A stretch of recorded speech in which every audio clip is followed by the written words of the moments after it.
Hey, this is Amy with Flower Moxie. I'm here to show you what our 3 type of kits are. So we've got the no DIY, we've got the hybrid, and we've got the from scratch DIY. So let's do an unboxing on this. This is how they come, very secured, wrapped in paper. And here's how the bouquet comes right out of the box. Each comes wrapped in a plastic sleeve. All of it is organized, trimmed, cleaned, and it even comes with some food. So this is what you'll be working with if you do no DIY. If you're doing hybrid, we're going to add fancy flowers, and that means the flowers are loose and we'll have to add them. When you add luxury blooms, this is the way they come. And you might ask, why don't you just put the luxury blooms in the actual pre-mades? That is a great question with a great answer. Basically, they come from different farms, so there's no way to combine them. 2, it lets you really customize these base bouquets. So these are just single bunches of ranunculus and anemones. They are very secured within the box to keep them safe. And we've got some specialty roses. Okay, we're gonna clean this up and make some more sense out of what we're working with. Okay, so let's break this down. If you were ordering no DIY, this is what you would receive. And you would cut this, put this in water, zhuzh it like you're gonna see me do, pick it up, walk down the aisle. If you're going with the hybrid, and that's typically our most popular because a lot of our brides love the base bouquets, but they want to add some fancier, more luxury flowers, you would receive this and this. And what you would do is cut and hydrate like you're going to see me do, and then you would backfill the fancy flowers into the base bouquets. Adjust it as you see fit. So this gives you more control, but it also cuts out the work for you. If you're gonna go DIY completely from scratch, you take this out of your mind because you don't get the ready-mades, and you just get raw material. This is what you're seeing over here. So as a florist, I'm typically going to just work with raw material and build it from scratch. But having been a florist for 14, 15 years, because the price point ends up being the same, I would still get the base bouquets because I would want to cut out all that time and effort, and I would add the fancier flowers. And this is why I created these different packages, because we have different clients that have different needs, different time schedules. You know, they may not want to learn how to do every single thing. So these pre-mades work out really well. So at this point, I'm going to cut and hydrate, and this is what you'll do on day 1, right when you unbox. So these are excellent because they come labeled. I would recommend to, sometimes you can peel the label off. Well, this one didn't work. But I would put a notation on my bucket or my hydration base of what it is. So this one is the bridesmaid. So with like a little marker, I would write bridesmaid with some tape. That way I know going back to it.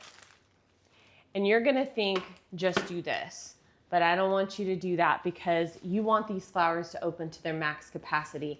And although they need to travel really closed, you want to open so they begin to get larger and blow out. So what we're gonna do is we're gonna take off the ribbon. I'm gonna just cut away the rubber band, and of course it needs a fresh cut. So I'm gonna cut at an angle, and I am going to just place down in the bucket. And it's all cut at the same length. I'm loosening it up. And you think, oh, you just ruined it. You just ruined the bouquet, and now I'm gonna have to put it all back together again.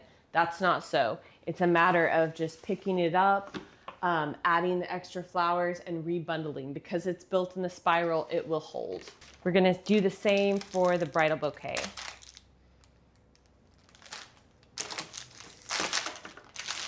So we've already added food to this bucket, but if you haven't, then you can use the food that it comes with.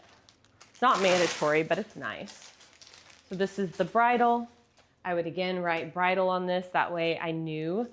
You might know, but you might have helpers, and when they come in, we want them to know exactly what they're working with.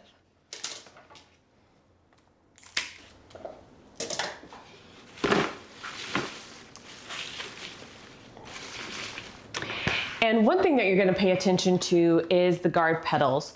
So just because this is a ready-made bouquet does not mean that you get to go without guard petals.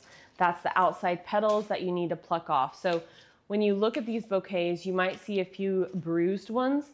That is normal. You're gonna pluck those petals off. And then these carnations came in really tight. I'm gonna let it just rehydrate on its own. But once it's rehydrated, I can always push up and open a carnation with my fingers. But I don't like to do any of those things right when I get it in because it's been traveling from the farm for a couple days. So I just feel it needs a little bit of time, and that's why you want to get these flowers early. A vase to put this in. This is the centerpiece.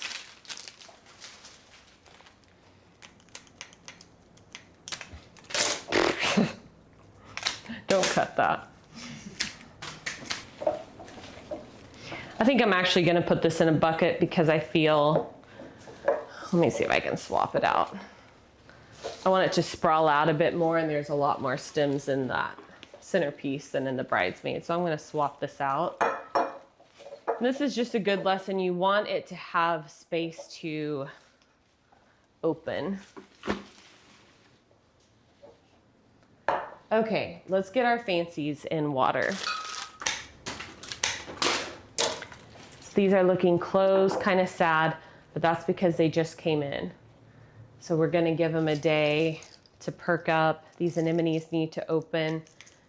So the fancy ones come in looking a little bit tired, but they will perk up. So you can already see how this is starting to take shape. So this being your bridal, just so you can visualize, let's say you ordered the hybrid, this is the wildflower pastel one. So let's say you order peach ranunculus, maybe you want some purple ones. You'll come back in and start adding your fancy flowers. And we're not gonna do this today because these still need to hydrate, but you can see how easy it is to backfill. That's what we're talking about. And that's why I created these packages, is I wanted it to be very convenient to get exactly what you wanted, but cut out 75% of the work because the work's already done for you, as you can see, compared to this. And this is just a few things. So in true fashion, we're gonna let our roses soak for a couple hours before we unwrap them. It just keeps the head sturdy so they don't fall over on you. I always like to use a glove because I pull off the lower leaves because we don't want leaves in the water line. So I'm just trying to like fit in a little flower prep reminder.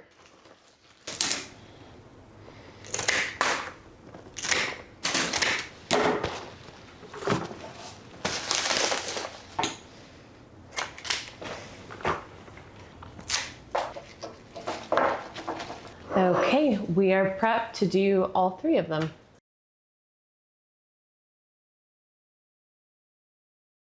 Okay, so what I have is the White Whimsy Hybrid. This is one of our most popular new collections that we have. So when it's hybrid, it's exactly that. It's mainly pre-made, ready-made bouquets with fancy add-ons, and I'm gonna show you how to work with it. So what I have here is the bridal bouquet, the bridesmaid, and a centerpiece. So I'm gonna put these to the side, and I'll show you how to work with the bridal bouquet. So I got these in yesterday. So you can see previously I did the unboxing. I got them all unbound and hydrated. So you don't want to leave these bound when you get them, like I said, because they won't be able to open and fluff up. Now you can pick this up or you can hand build it. But what I think is going to be the easiest is to leave it in the vase, in that spiral, and just hand place the fancy flowers and then zhuzh it. That's a sciencey term. Okay, so I have this, and what I do first is I look for any bruising on any petals. So this is gonna happen when you ship in flowers.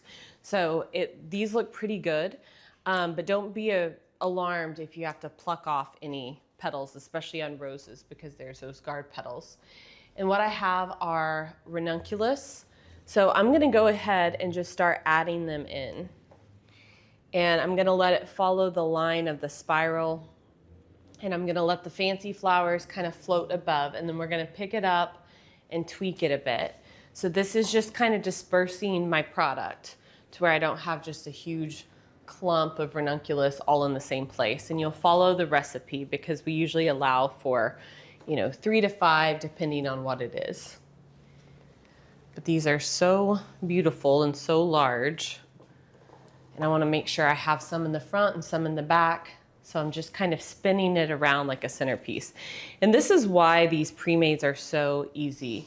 Because if you don't have a lot of time or a lot of confidence in your building skills, and I get it, it's the week of your wedding, you can kind of go with this easier option where most of the work has already been done for you. So now I'm adding these anemones. I'm so obsessed with these. They have the green center, not that dark navy center, but they look a lot like cosmos, kind of like Helleborus. They're just light, airy. They feel very poppy-like to me. So I just want to go through and make sure I'm dispersing these. And the vase I have it in is just an inexpensive vase that you can find at the dollar store or order in bulk online. So you'll want these. And it's just a good hydration vase. So I'm pretty much there. This is the bridal, so reserve all the good ones for you. I usually leave the collar on, but it's getting kind of full, so I pluck that off and I want that guy kind of in the middle. Okay, I think I have it dispersed well. Now we are going to tweak it. So I picked this up and I have a mirror right there. I have to look in the mirror. And what you're gonna do is you're gonna front load it and create a flat back. So right now it's a little bit 360, but for me as a florist, I like to always create a flat back. That way my client can like lay down her bouquet all day, because that's what you're gonna do. And I basically stack it to where the back is higher and the front is lower. That way I get more visual volume from the flowers. So you'll watch me do it. I come in here and I start raising the flowers in the back. And I'm looking in the mirror and I'm just making light adjustments. So I don't have to build from scratch. I'm just adjusting the flowers, making sure that every flower face can be seen. So if something's smushed and buried, you either need to adjust it or take it out of the bouquet altogether. When I was a new florist, I would have like smushed flowers down in my bouquet because I didn't know or learn, like, just take it out, just edit.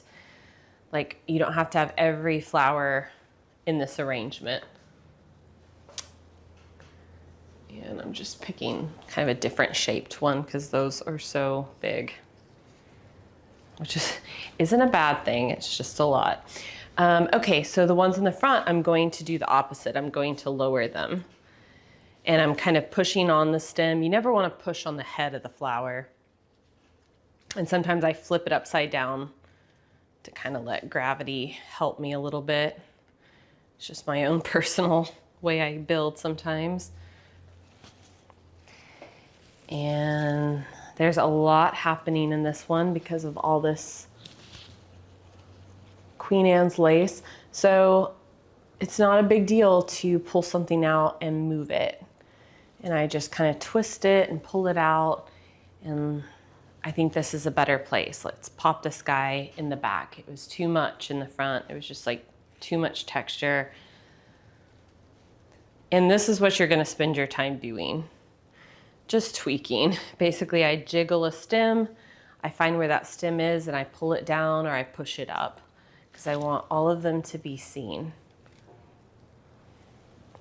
If I notice I have a really strong concentration of all these flowers on the same plane, I want to break that up. So I probably want to pull out, start by pulling out this anemone, and let's move him to the back. I'm getting pretty close. I'm gonna move this guy up a little bit, push the greenery down. I mean, if I was handing this off to a client, I would sit and tweak on this for a while, but just for the sake of time, I'm gonna go ahead and call it pretty much good to go. See if there's any last minute changes I wanna make. Yeah, this looks really beautiful. Just took me a few minutes and a few stem placements. So now what you're gonna do is you're going to rebind it. So I told you when you got the bouquets to either pull off or cut off the rubber band. Now you're gonna add it back. And just to beat a dead horse, we cut it so everything could open. But at this point, we're calling it good, and it just needs to hang out in its vase of water for a couple days. So I gave it a clean cut. We're gonna wrap a rubber band around it, so we're gonna find a strong stem like this Queen Anne's lace. I'll hook both of these. Wrap it around twice if I can get it.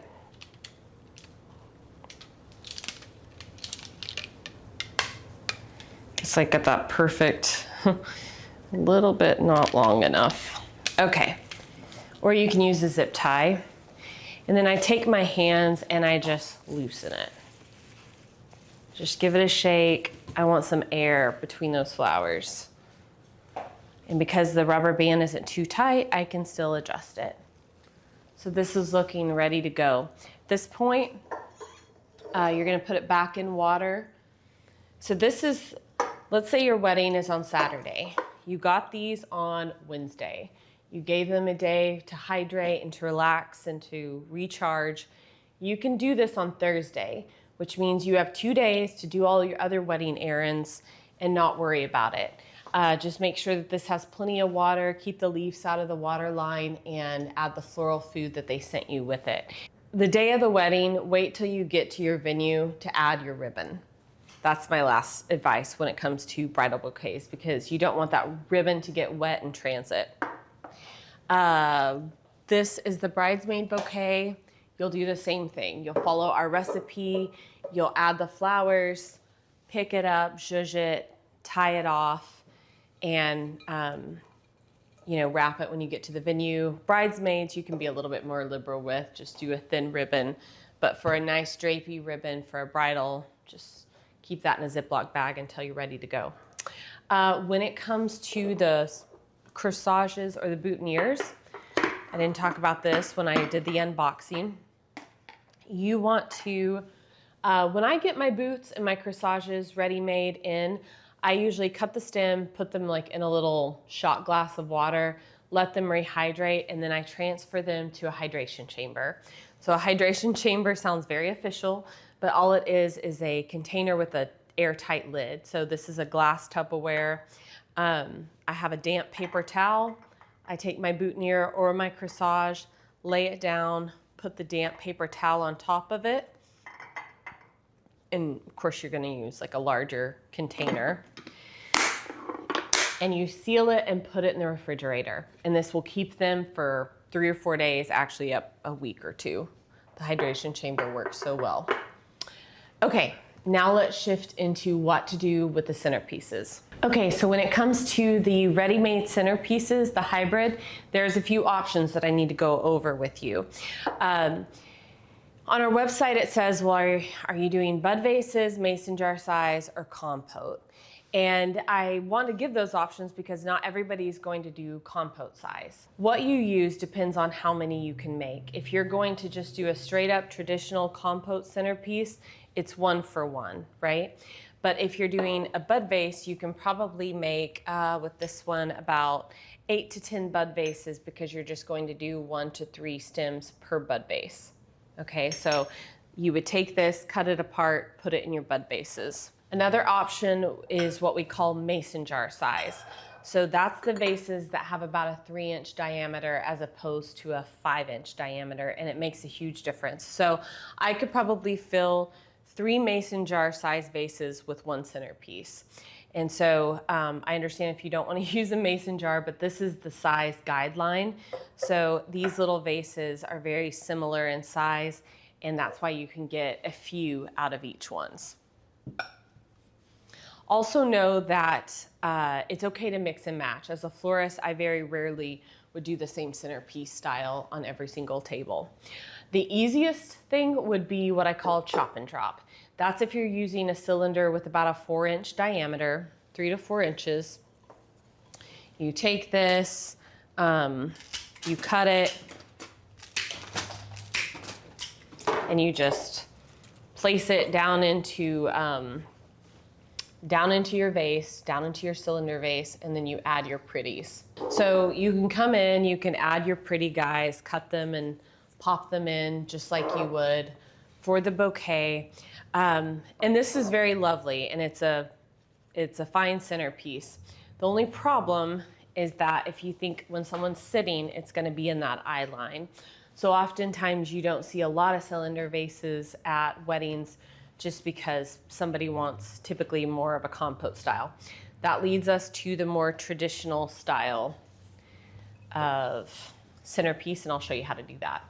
So you might ask, well, it doesn't feel very made for you at this point, but I will say it's still much easier than starting from scratch because it's already recipe'd out. So I have some plant-based foam here that Oasis has created. We don't sell it yet because it's not on the market yet, but they sent us some to try out. And what we're going to do is build a little compote.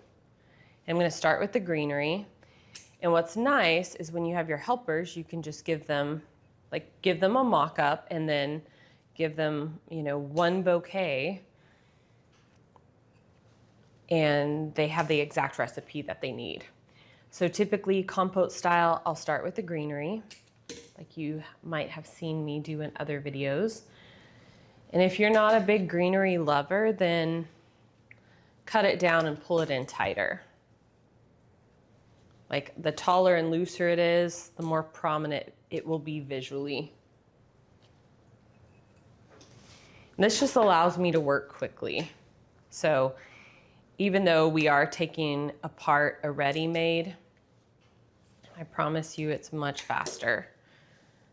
Callie and I, who are the designers at Flower Moxie, in-house, we were both like wedding florists for years. And we say, oh my gosh, if I was still working weddings and booking weddings, I would order the ready-mades as a base for most of my weddings, just because they'd be cleaned and ready to go, and then I would add the fancy flowers. So this hybrid to us was like kind of the perfect solution of getting like that elevated look. Okay, so now that I have it kind of greened out, I'm going to add my biggest pieces and then work my way in. So I have these cremones. So I have 3 of those. I'm going to create a triangle. I'll show you how to do that. Always start with the largest and then work your way in. And I tend to like to stick with the same product as I'm building. That way I can kind of know where all of my placement's going to be.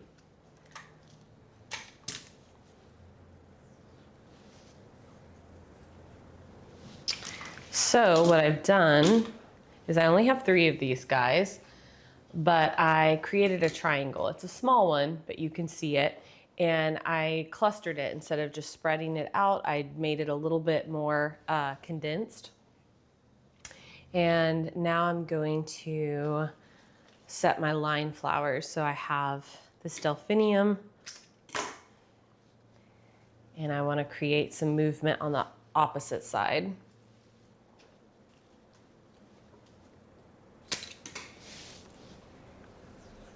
And with this wildflower, we're going for asymmetry. We're not going for rounded. So sometimes things are more visually impactful when you group them, which is kind of what you're seeing me do here. So I grouped my cremones and then I grouped my delphinium. I should have had my Lazy Susan. Okay, so now I have spray roses. Let's disperse these. Well, let's go ahead and cover our mechanics. So I have these asters that are a lot like feverfew.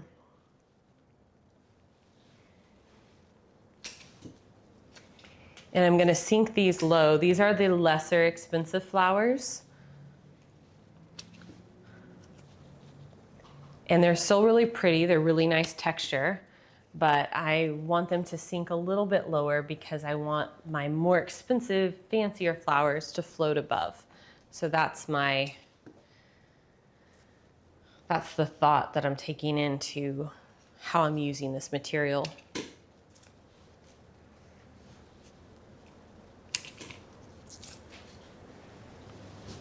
I'm working my way around. So even though we took this apart, we're still moving at a pretty nice clip because everything on the table I know is for me in this centerpiece. Now this is a 6-inch and really you need to use a 5-inch vase, but I wanted to try out my new vase. So you can see it's a little bit sparse. That's why it's so important to go with the vase size that we recommend. Do as I say, not as I do. Okay, I'm filling in the gap with some extra that I have. You wouldn't need to do this if you follow our instructions and get the right vase size, but when you get a new vase as a florist, you're like, I have to try it. I've got to try it on. And I really love this.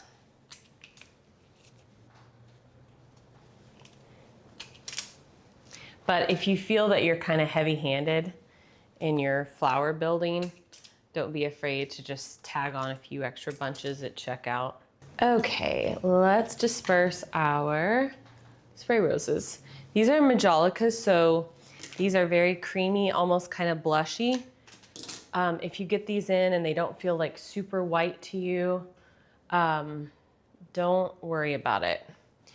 The reason I say this is because having variation of creams is going to give your arrangement visual interest. So if you're all the same color of white, then it's going to feel very man-made and it will be giving silk flowers. So when I get these creamy ones in, it never bothers me, but sometimes our clients will be like, oh, these came in, they feel like very creamy. And as a florist, I'm here to tell you that you want that. Because if you wanted the look of silk flowers, then you wouldn't be here right now. And with real flowers, there's just gonna be variation. So now I'm dispersing this Queen Anne's lace. And you notice how I'm quick to place things because I've been doing it for years. But when I created the lines with the cremones and the delphinium, then it was really easy to work within those lines. Okay, let's disperse our fancies. So we're gonna let these ranunculus kind of float above and be the stars without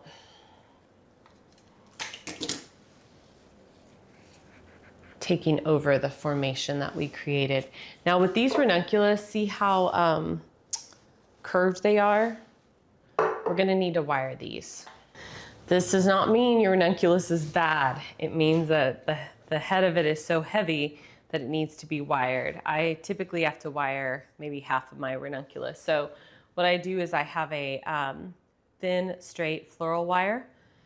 I run it up the center of the stem because it's hollow all the way to the top to where you can like feel yourself stabbing the head of that ranunculus.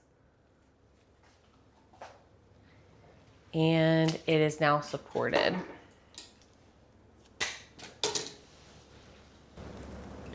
I'm just gonna continue with the grouping theme that I've got going.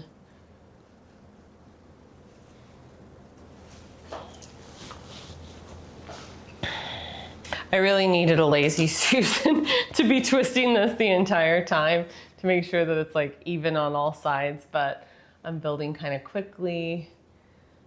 So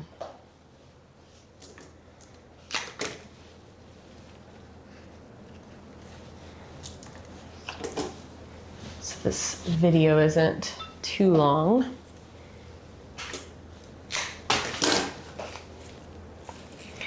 And I'm going to let these little anemones kind of sink down into the arrangement. But I think that we're at a really good place. I could definitely fill it in a little bit more. That'll teach me from using a larger vase size. So then it's a matter of kind of like squatting down and looking at it from table level to make sure it's all filled in. But this is enough to kind of give you some guidance of what that looks like when you're creating a compote style from a ready-made arrangement and then adding the fancy blooms. So It's much faster. Again, you can make these on Thursday for a Saturday wedding once everything has had the time to open and rehydrate. And you can also change it up. So I can do 5 compotes for the family reserve tables, and then for the extras I can do bud vases and smaller size vases just to stretch my budget and make my workload less. So if you have any questions, feel free to leave it in the comments below, or better yet, email us. You can always schedule a call to talk to one of us, just kind of talk through the DIY. If you're interested in a custom design and you don't feel quite sure, you can still do a custom design, and they can go with the hybrid packages and kind of adjust them by adding additional flowers on. But I would say this is our top selling just because it gives more flexibility and an elevated look. So thank you so much, and we will see you next time.